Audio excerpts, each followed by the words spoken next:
la que tiene un horario de 9 a 10 de la mañana, los días lunes, martes y miércoles, ¿verdad? Así como se tienen que asignar al curso, también se tienen que asignar al laboratorio.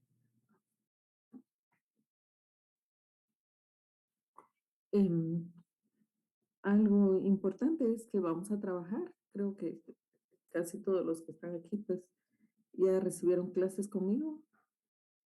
Vamos a ir anotando, anoten por favor su nombre completo, su número de carnet en el chat, ¿verdad?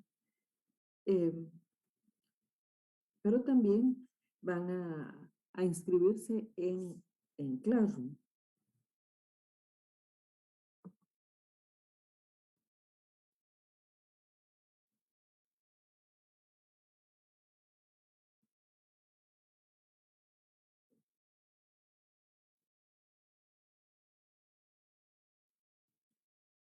Vamos a ver.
Bueno,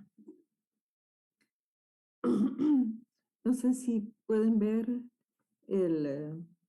la pantalla.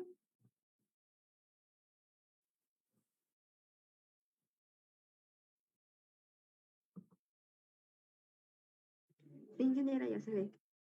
Sí. Bueno, entonces aquí está colocada la plataforma de Classroom y directamente para el curso de Botánica Sistemática, sección B, matutina, ¿verdad? Del 2022. Y está el código de clase. ¿Ustedes lo ven?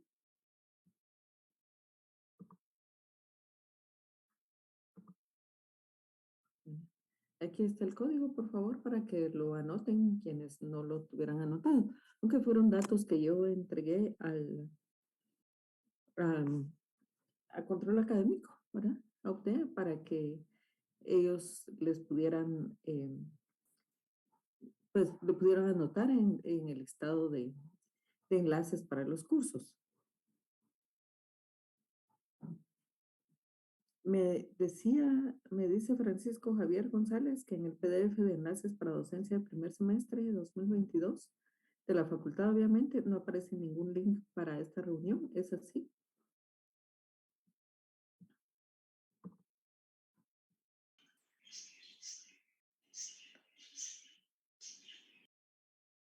No logro escuchar.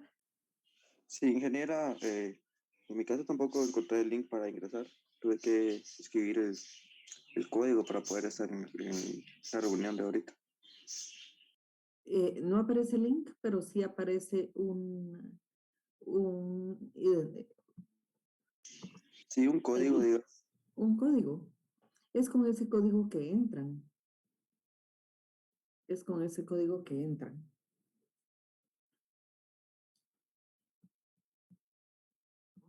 Sí, sí, están dos códigos, ¿verdad? El de un primer código para ingresar y luego el código que ya un código particular que les pide para poder entrar finalmente, ¿verdad? Son dos códigos. Eso sí aparecen. Eh, Otro de sus compañeros ya puso el código aquí, ¿verdad? Y entonces de ahí lo pueden tomar. Recuerdan también que se tienen que inscribir en, en esta, en esta clase de Classroom para Botánica Sistemática Sección B, para tener acceso, en primer lugar, al libro de texto. El libro de texto se denomina Sistemática Vegetal. El autor es Samuel Jones y, de hecho, el año pasado en el CEDIA, la biblioteca de la facultad, me hicieron favor de escanearlo. Está todo el libro escaneado. El único detalle es que está volteado. Tengo que preguntarles si me lo pueden ordenar para que quede vertical, pues no hay que leerlo de lado, ¿verdad? Eso es peor a no tener el libro de texto, ¿verdad? Eso es mejor más bien a no tener el libro de texto. Pero esto es entonces el, el código para poder ingresar a esta plataforma de la clase de botánica sección B matutina del 2022. Bueno,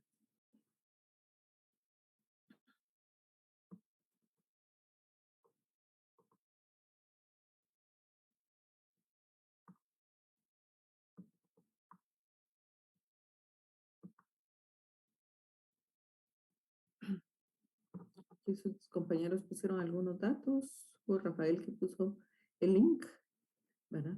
Y Brandon el código para la reunión.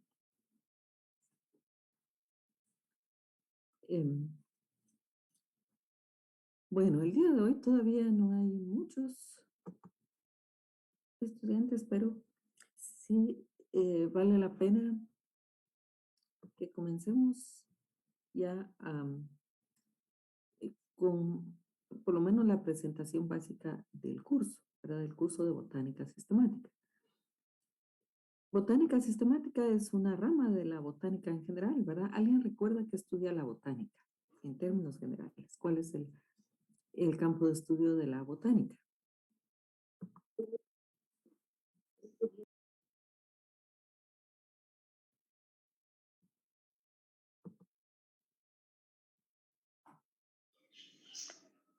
Estudia las diferentes especies de plantas o sus características morfológicas en general. La botánica como tal es una ciencia, es una gran rama de la biología. La biología estudia integralmente a todos los seres vivos. Y para decirlo en muy cortito, la botánica estudia integralmente a las plantas, ¿verdad? A todo el reino vegetal. Eso es la botánica, ¿verdad? Es el estudio integral de las plantas, lo que implica que estudia su citología, o sea, lo que se refiere a las células, comenzando de lo mínimo, estudia la anatomía vegetal, que ya estuvimos estudiando anatomía todo el semestre pasado, anatomía, o sea, el estudio de la estructura interna de las plantas, anatomía vegetal, está también incluida dentro de la botánica como una de sus ramas, la morfología vegetal, o sea, el estudio de la estructura externa de las plantas, estudia también la fisiología vegetal, o sea, el funcionamiento de las plantas. Y para poder conocer el funcionamiento de las plantas, en realidad necesitamos conocer de principios de la anatomía y morfología vegetal, pero también principios de química orgánica, de bioquímica, de física. de física, porque las leyes de la física se aplican a las plantas también. La gravedad, por ejemplo, ¿verdad? La densidad, que son elementos de la física, se aplican en las plantas. Entonces, para llegar a la fisiología se necesita más conocimiento. También el conocimiento de la botánica sistemática que vamos a estudiar en este curso. ¿Qué más? ¿Qué más? ¿Verdad? Entonces tenemos la citología vegetal, la anatomía vegetal, morfología vegetal, fisiología vegetal, la genética vegetal. La genética que estudia entonces los patrones de la herencia, ¿verdad? Y cómo se manifiestan esos patrones de la herencia, ¿verdad? En la descendencia, así como la genética pues, que estudia básicamente el ADN, cómo funciona el ADN en las plantas y cómo funciona. ¿Verdad? En estos tiempos se estudia, por ejemplo, cuál es la secuencia de, eh, de nucleótidos en el ADN de los diferentes grupos de plantas, de las especies de plantas, cuando es posible, aunque eso todavía está comenzando, bueno, porque el reino vegetal es muy grande. La ecología vegetal también, además de la genética, la ecología vegetal, está la ecología general, bueno, estudia las relaciones entre los seres vivos y el ambiente, pero al hablar de ecología vegetal estamos hablando de las relaciones entre las plantas y otros seres vivos y el ambiente, suelo, clima, ¿verdad? Topografía, etc. La ecología vegetal, hay otras ramas más especializadas de la botánica como tal, pero también está la botánica sistemática. Bueno, que para decirlo en corto también, porque vamos a tener una clase más extensa sobre el tema, eh, en el curso en sí de botánica sistemática nosotros vamos a estar eh, conociendo las herramientas para la identificación de los grupos de plantas, desde los grupos superiores, o sea, el reino vegetal, con sus subdivisiones cuando las hay, como en el grupo de las pinófitas, que hay subdivisiones, clases, órdenes, familias, géneros, especies. ¿Verdad? Esa es la sistemática, ¿verdad? Todo,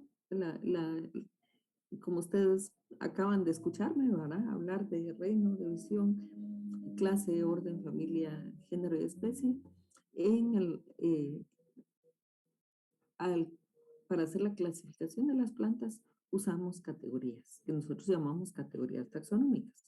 Entonces las vamos a estar conociendo, las categorías principales de las plantas. Y vamos a entrar con más profundidad a estudiar las familias, los géneros y las especies de importancia en Guatemala, de importancia económica y ecológica también. Importancia económica. Ahí se incluyen todos los cultivos, que muchos de ellos son de importancia alimentaria también. Pero también está la importancia, muchas especies que tienen importancia ecológica. Muchos árboles, por ejemplo, tienen importancia ecológica. Forman parte de los bosques. Y los bosques regulan la temperatura, regulan el ciclo de precipitación o de lluvias. Eh, los bosques constituyen el hábitat de otras especies, ¿verdad? Ahí estamos hablando principalmente eh, de especies de fauna, ¿verdad? Y cuando hablamos de bosques, pues hablamos de especies arbóreas, que son las principales, ¿verdad? Especies arbóreas. Pero además de las especies arbóreas, en un bosque siempre van a haber arbustos, hierbas, plantas trepadoras, plantas rastreras, en fin, todo un conjunto de plantas. Vamos en este curso, entonces, a ir estudiando los diferentes grupos taxonómicos de plantas de importancia económica, de importancia ecológica, de importancia alimentaria, industrial, etc. Y a la vez vamos a ir relacionando la importancia de las especies vegetales por sí mismas, en el sentido de que hay numerosas especies que forman parte de los bosques latifoliados, como en el Petén, por ejemplo, vamos a estudiar, a ir relacionando, ¿verdad?, cuáles son esas especies, otras que son del altiplano. Entonces, cuando estudiamos familias, géneros, especies, van apareciendo esas especies que son del altiplano típicamente o de las que están ampliamente distribuidas. Y vamos a estudiar cuál es la situación actual de esas especies en cuanto a la, en cuanto a su sobrevivencia. Especies que no tienen problemas con su sobrevivencia, desde especies que no tienen problemas con su sobrevivencia, ¿verdad? Sus poblaciones son normales, hasta especies cuya sobrevivencia está muy comprometida, pasando por especies que son endémicas para un área, o sea, que solo existen en una región, ¿verdad? Como Abies guatemalensis, para el pinabete de Navidad, que solo crece en los bosques, en bosques maduros, o sea que tienen una diversidad de especies y en las partes más altas del país, para 2000 metros sobre el nivel del mar hacia arriba. Entonces, como vemos, Abies guatemalensis, entonces, es una especie que es endémica porque solo crece en ciertas regiones, que además tiene usos tradicionales, ¿verdad? Y por lo tanto tiene usos comerciales, que en gran medida se ha depredado de los bosques naturales y por lo tanto está en severo peligro de extinción, ¿verdad? Hacia ahí vamos. De hecho, es un curso interesante. Eso sí, implica esfuerzo de parte de ustedes, ¿verdad?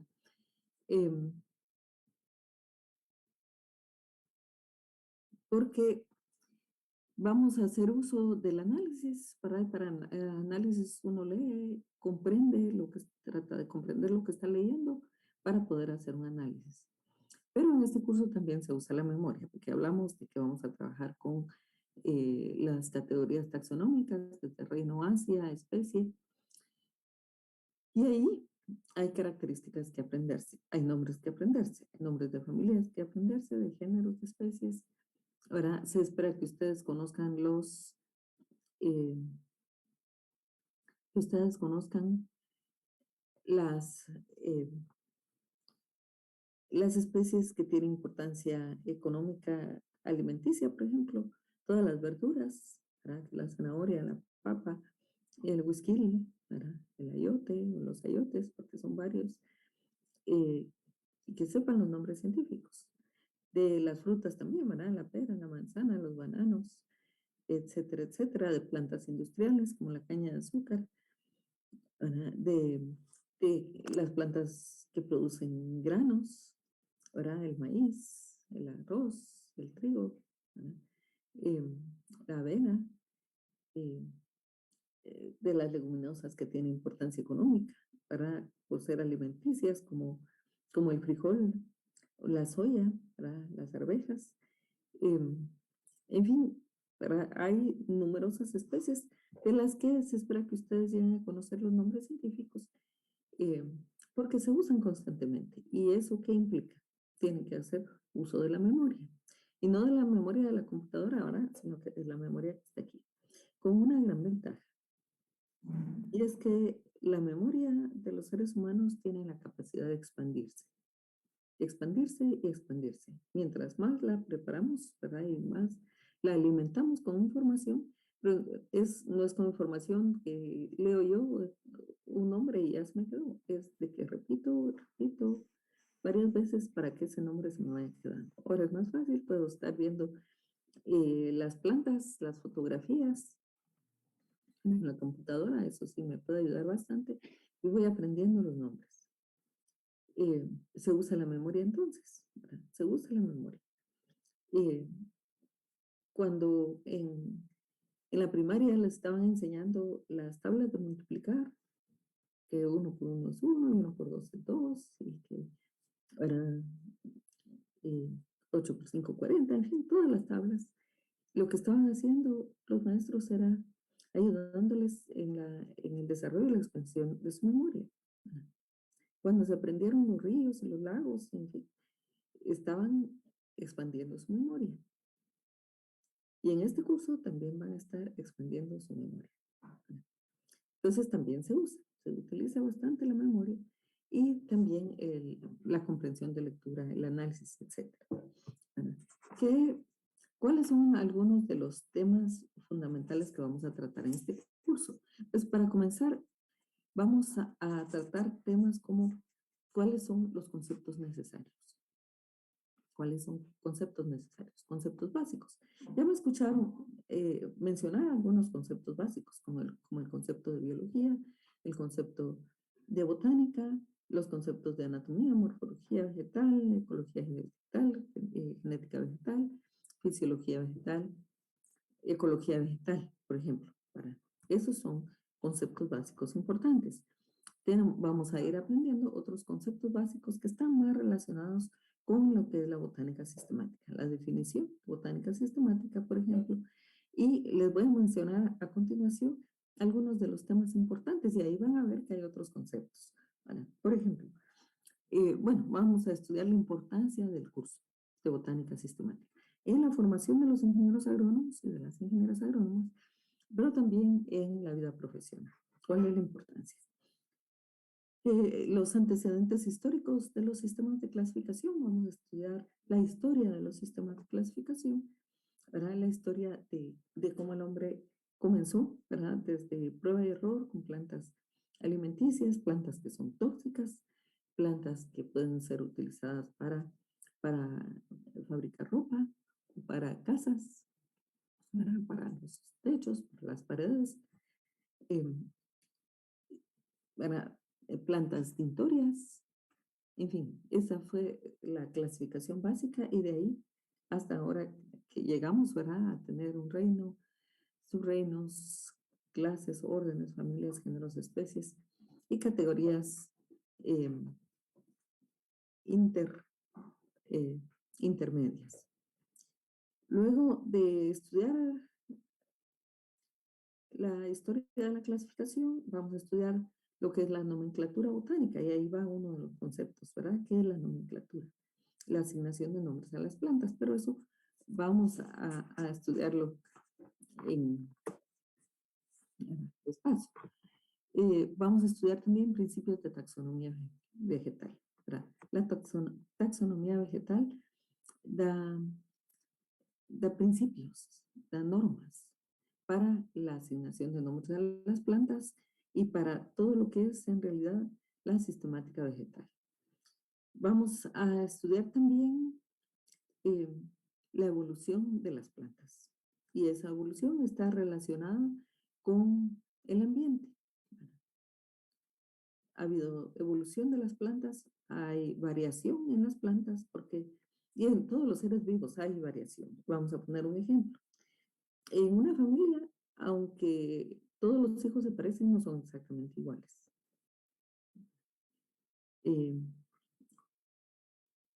Ahí hay relaciones de parentesco, ¿verdad?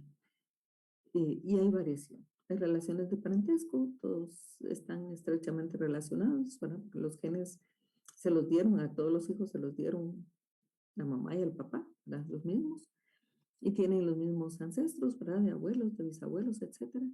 En las plantas también se da esa ancestría, ¿verdad? Esas relaciones de parentesco. Igual en las plantas hay variación. No todos los árboles, por ejemplo, tienen la misma altura. ¿Verdad? Hay variación en las hojas. Si ustedes ven un árbol, una planta, van a ver que hay hojas grandotas, hay hojas medias, hay hojas pequeñas. Estoy hablando de las hojas maduras, ¿verdad? Aparte de las hojitas que están comenzando a desarrollarse. Dentro de las poblaciones pueden aparecer variaciones en color de las flores, por ejemplo. Y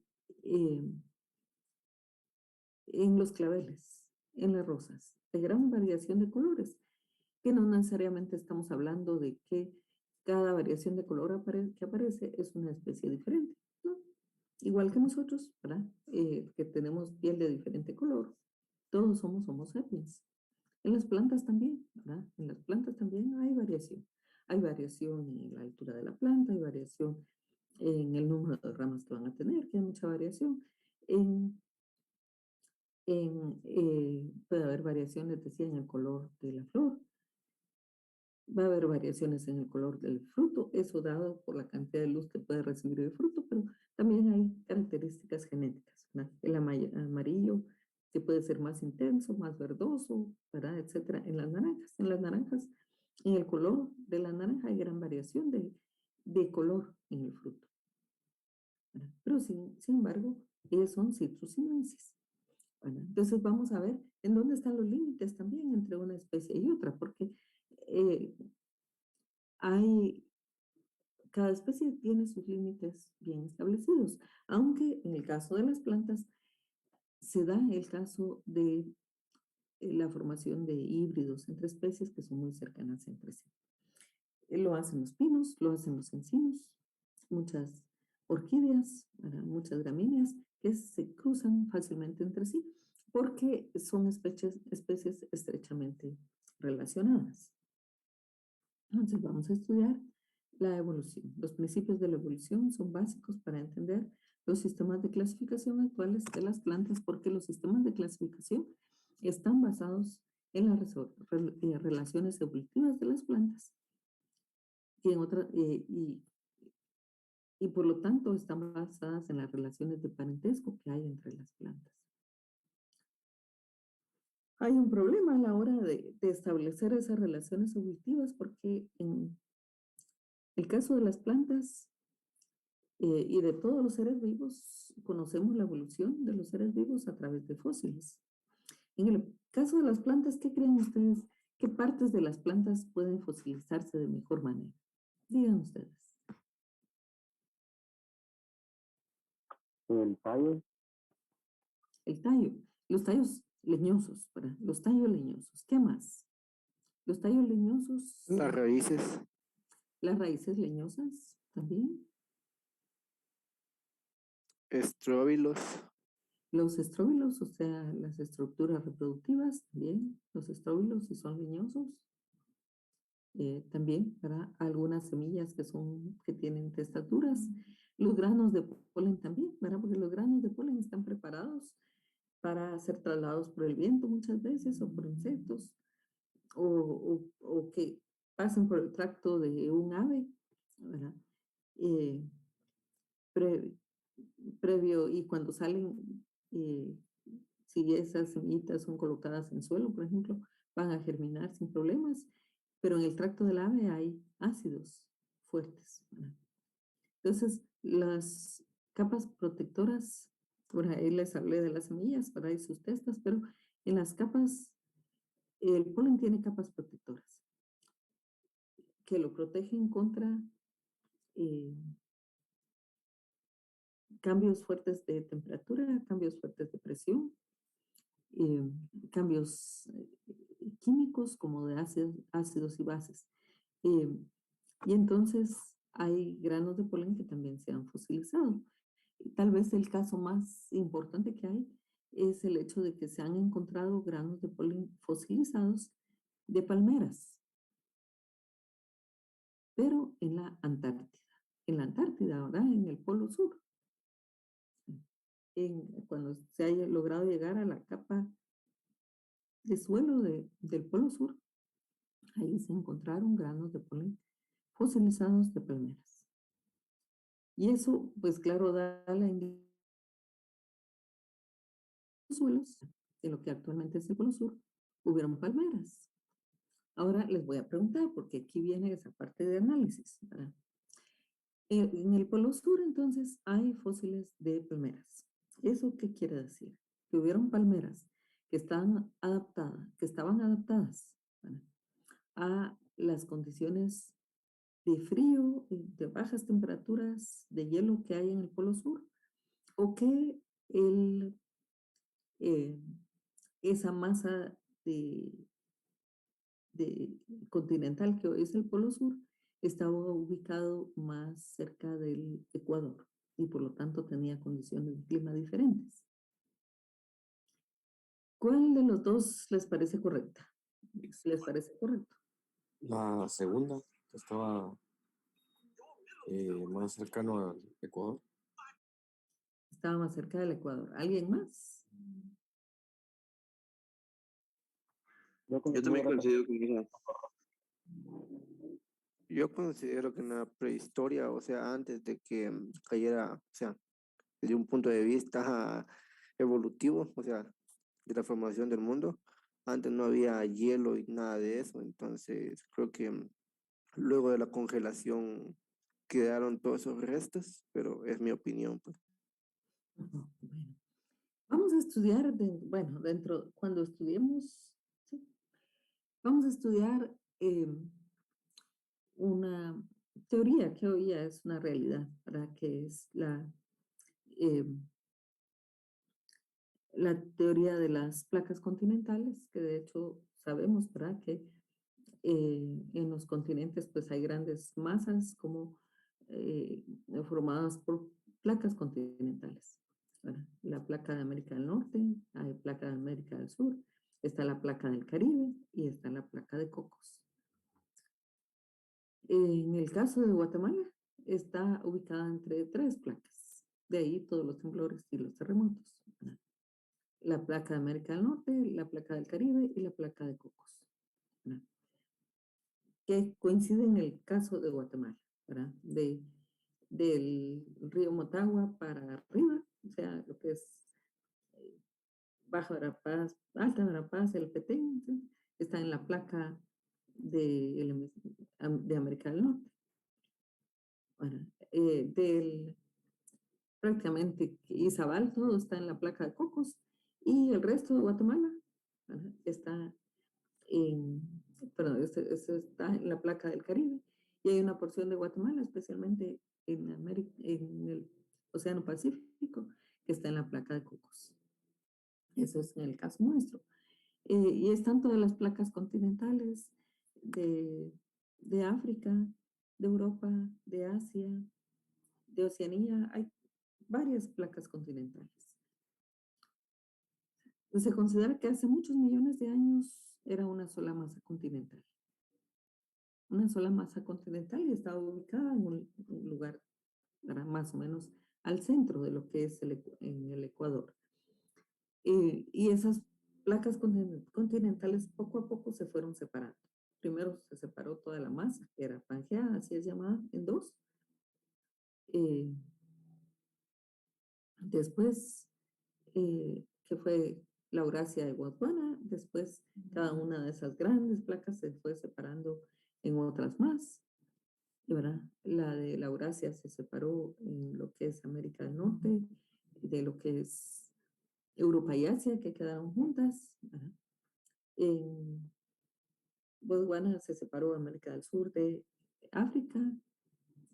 Si ustedes se dan cuenta, ya después, en el tiempo geológico, apareció Centroamérica como puente que unió a dos masas continentales que tienen un origen ligeramente diferente, América del Norte y América del Sur.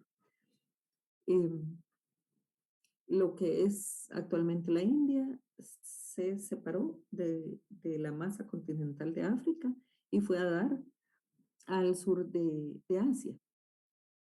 El punto de unión entre ese subcontinente que es la India, ¿verdad? Y el sur de Asia lo constituyen los Himalayas. Eh, y así, ¿verdad? Eso parece una historia, ¿verdad? Una historia de película, pero es la realidad del planeta, ¿verdad? Es la realidad del planeta. Se conoce hoy muy, muy bien, ¿verdad? Que de hecho existen placas tectónicas y que con el tiempo geológico se han ido separando.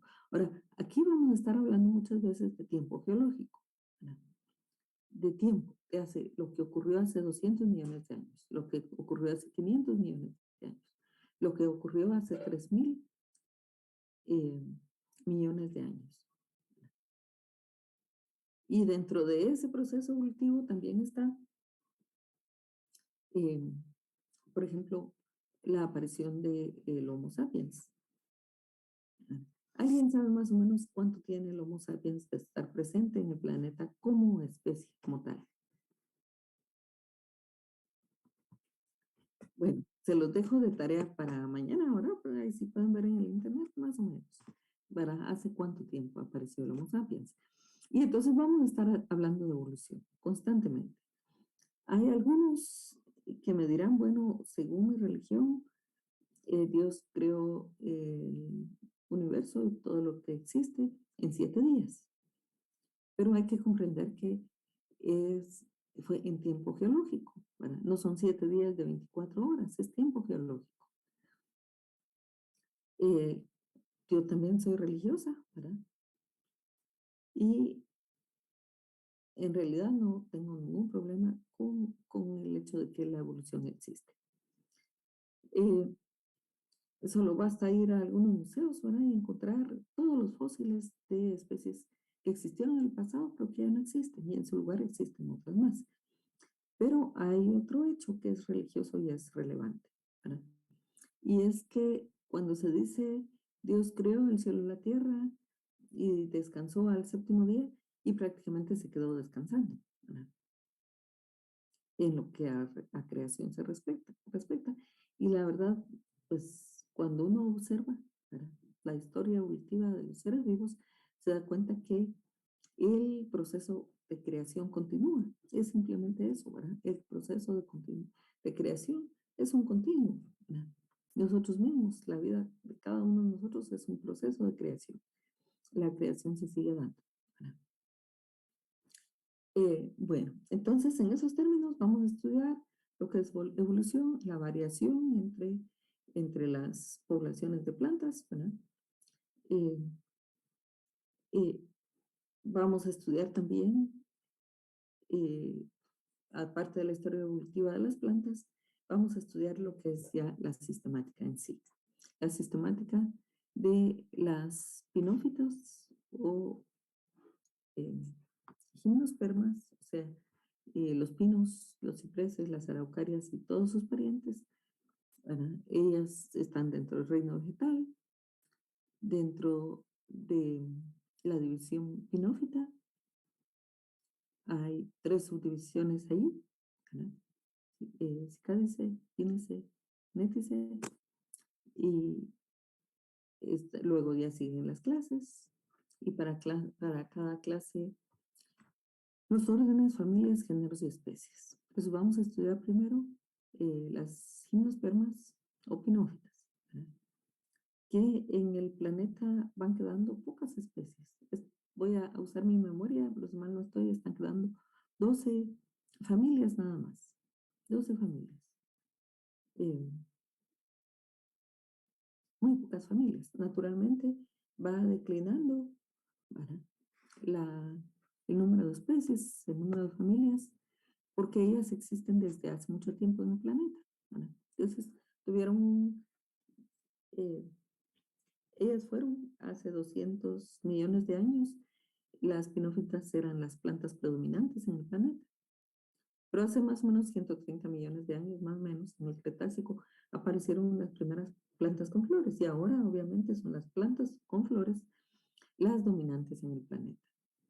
Y las gimnospermas han ido disminuyendo como especies, aunque si nosotros vamos al altiplano, vamos a ver que hay rodales, les llamamos, pero o sea, poblaciones grandes de pinos, o en algunos casos de pino y encino, pino, ciprés y encino, por ejemplo.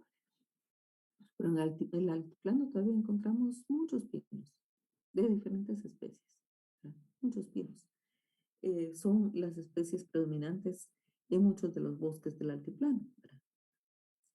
Pero como familias ya hay muy pocas, ¿verdad? Porque no podemos decir lo mismo de las plantas con flores. Son cientos de familias de plantas con flores, porque ellas son actualmente las especies predominantes, ¿verdad? Predominantes, ¿verdad? Con el problema serio, ¿verdad?, del reino vegetal, en donde, para que de alguna forma nos afecta a nosotros los seres humanos, de que eh, cada vez hay menos bosques, porque cada vez hay más áreas en cultivo y cada vez hay más áreas urbanizadas, ¿verdad? Entonces los bosques y las poblaciones naturales de plantas se van reduciendo. Sin embargo, son muy importantes, ¿verdad? Son muy importantes. Leía yo ayer un comentario sobre Cayalá, ¿verdad? Que para hacer Cayalá en la ciudad de Guatemala, pues tuvieron que eliminar un bosque. Ya cambió el bosque, ahora encontramos pues edificios bonitos, casas bonitas, eh, pero que traducido en términos básicos es cemento. Y el cemento no puede ser penetrado por el agua, ¿verdad? Y el agua que llueve, para que el ciclo de agua sea normal, tiene que penetrar al suelo. Mientras más cemento hay, menos penetración de agua en el suelo hay, más problemas de agua hay. Y de hecho los seres humanos necesitamos el agua para vivir, en pozos, por ejemplo, para poder tener agua potable. Entonces, este curso, al final de cuentas, se vuelve muy importante porque estudiamos las plantas, el reino vegetal. El reino vegetal. No solo estudiamos las características botánicas, sino que en dónde las encontramos, en dónde en Guatemala están presentes, cuál es su importancia ecológica, su importancia económica. Bueno, estudiamos entonces la sistemática vegetal de las gimnospermas y también vamos a estudiar la sistemática vegetal de las angiospermas, plantas con flores o magnoliófitas. Y eso ocupa una parte importante del curso. Especialmente porque, como les mencioné, las plantas con flores, o sea, las magnoliófitas, son las plantas predominantes en todo el planeta y, por lo tanto, en Guatemala también. ¿Cuál es el libro de texto? El libro de texto es el libro Sistemática Vegetal de Samuel Jones. Como les mencioné, este libro yo pedí que lo escanearan, ya está escaneado, aquí está, la sistemática vegetal de Samuel Jones. Hay muchos otros libros que son importantes, que vamos les voy a mencionar, algunos temas los vamos a tomar de otros libros, pero ese es básico, ¿verdad? Tiene muy bien estructurado todos los primeros capítulos, en ese nos vamos a basar. Y es muy importante, tanto que entonces el mismo día de hoy voy a anclar ese libro a Classroom, ¿verdad? Para que ustedes lo tengan. Igual que tengo que anclar el programa, pero el programa lo estamos revisando un poquito todavía con los otros profesores. Aunque al final de cuentas, quiero contarles que como hay libertad de cátedra en la Universidad de San Carlos, entonces los profesores damos el mismo curso, pero con un poco de variación. Cada profesor da el contenido del curso, pero en su propia manera, usando sus propios recursos. Y también hacemos una variación en los puntos de zona. Entonces, los puntos de zona son diferentes, ligeramente diferentes en mi caso, del caso del ingeniero Juan José Castillo Montt o del caso del ingeniero Oscar Medinilla, por ejemplo. Variamos, porque cada uno considera, le da más importancia a lo que considera. Por eso tienen ustedes que estar muy seguros de que van a estar recibiendo su clase con el profesor que tienen asignada la clase, pues si no tenemos problemas a la hora de, para comenzar. Si se equivocan, el caso tiene que ir a junta directiva normalmente para que les permitan trasladarse de una sección a otra. Se vuelve un caso cuesta arriba. Pongan atención a eso, porque entonces se tienen que asignar. Si se asignaron en tienen que ser botánica sistemática, sección B, matutina, para llevar el curso de 9 a 10 de la mañana, lunes, martes, miércoles, con la ingeniera Mirna Herrera. ¿Por qué se los tengo que decir si parece tan lógico? Porque normalmente cada semestre aparecen 2 o 3 casos o más casos cuando ponemos todo sistemática, todo botánica sistemática junto, de estudiantes que están, están llevando la clase en la sección equivocada. Entonces, pónganle atención en su asignación de cursos.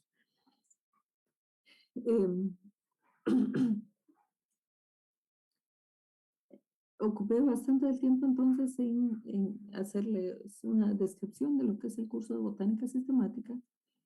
Y dejé para último, para estos últimos minutos, presentarme con ustedes, aunque veo que la mayoría ya me conocen, que ha llevado cursos conmigo, algunos biología, luego anatomía y ahora botánica sistemática.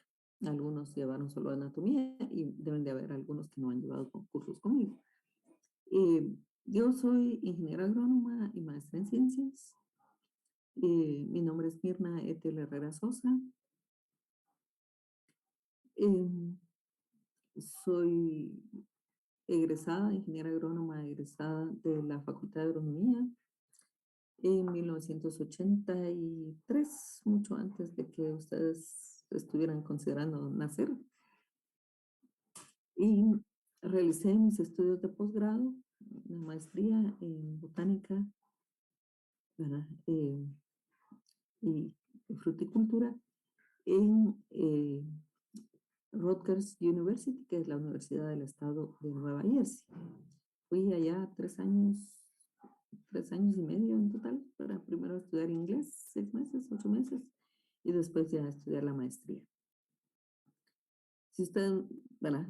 ¿Qué soy? Soy ingeniera agrónoma y mi especialización más cercana es la anatomía vegetal. Sin embargo, la botánica sistemática también, ¿verdad? Soy profesora titular entonces de la Facultad de Agronomía desde 1987. A la fecha, fui auxiliar por 2 años en la Facultad de Agronomía, de manera que ya voy cumpliendo 40 años de docencia en total, ¿verdad? Con esos 3 años en los que me fui a estudiar, 3 y medio, que me fui a estudiar fuera. He sido profesora titular de los cursos de anatomía y morfología vegetal y botánica sistemática desde ese tiempo. Y aparte de la docencia, a los profesores titulares nos toca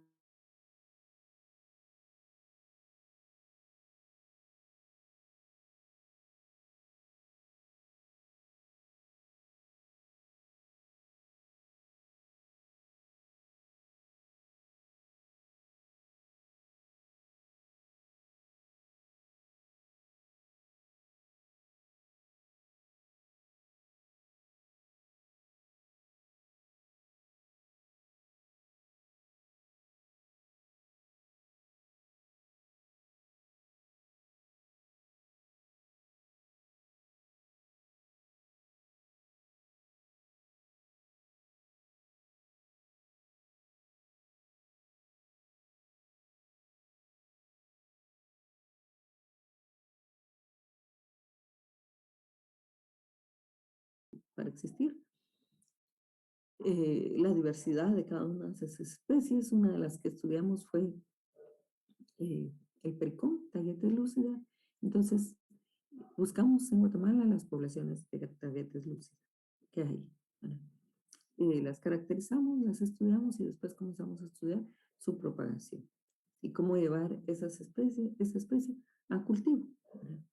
Trabajamos en los campos de la facultad, diferentes distanciamientos, diferentes épocas de siembra.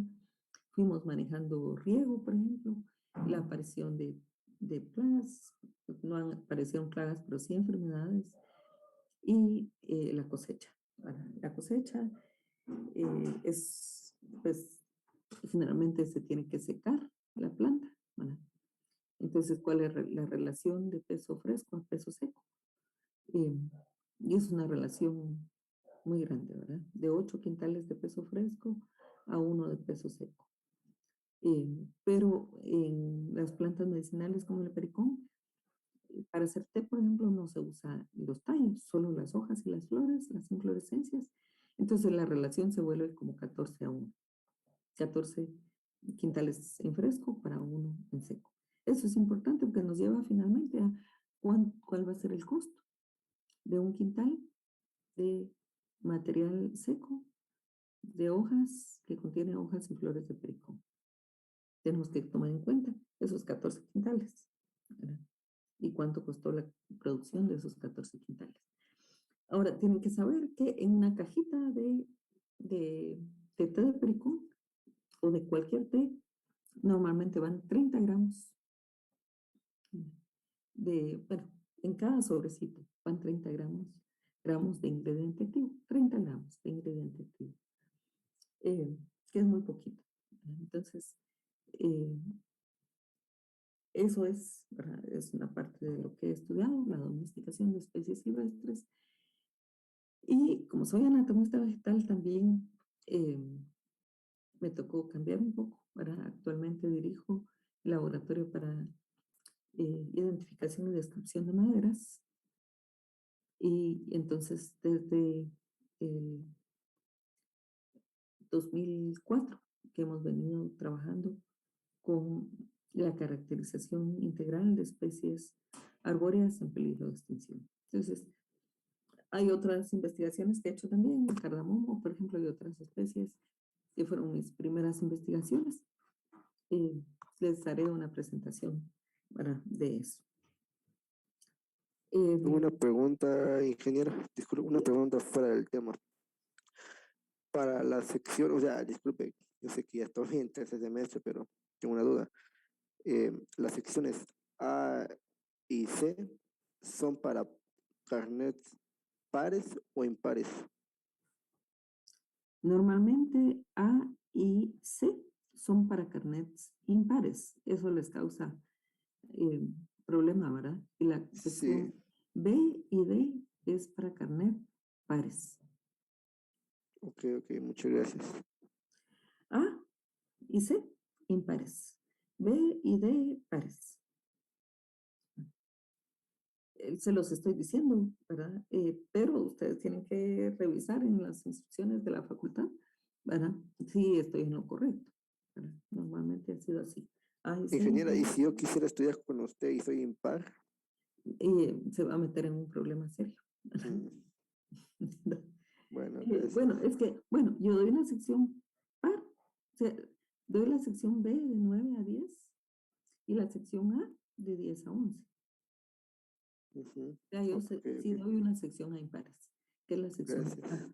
Esa es de 10 a 11, que es la que sigue. Entonces, como ya son las 10, vamos a dejar el día de hoy hasta aquí. Por favor, difundan la información del link para entrar a la clase, ¿verdad? Porque nos urge comenzar esta clase formalmente. Ya lo hicimos, de hecho, el día de hoy. Comenzar ya formalmente a desarrollar el programa, porque es un curso largo, ¿verdad? Es un curso bastante largo, con mucho contenido. Entonces necesitamos comenzar lo antes posible. Y hoy pues hay 25 estudiantes, todavía son pocos en comparación al número de alumnos que tenemos en botánica sistemática. ¿Verdad? Entonces compartan, por favor. Los veo entonces el día de mañana. También vamos a continuar con la clase, ¿verdad? El día de mañana vamos a ocupar unos minutos, bueno, una parte de la clase, en la presentación, su nombre, de dónde son, qué carrera de educación media tienen, para qué carrera de la facultad van, cuáles son sus metas al mediano, corto y largo plazo, y qué están dispuestos a hacer para ganar el curso y para llegar a ser ingenieros agrónomos. De eso vamos a trabajar mañana en una parte de la clase. Que tengan el mejor de los días, entonces, y nos vemos el día de mañana.